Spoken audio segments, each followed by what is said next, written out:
Here I have OnePlus Nord CE 3, and today I'm going to show you how to take screenshot on this device.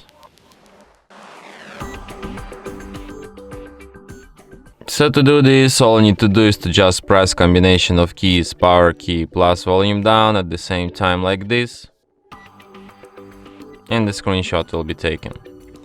So let's do it once again. Volume down, power key, and we got it.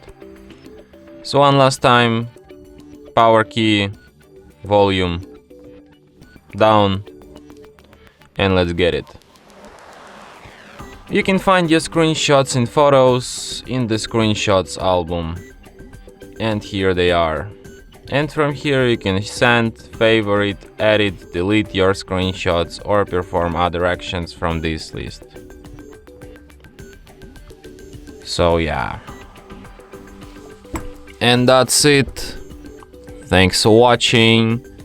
If you find this tutorial useful, don't forget to hit that like button and subscribe to our channel.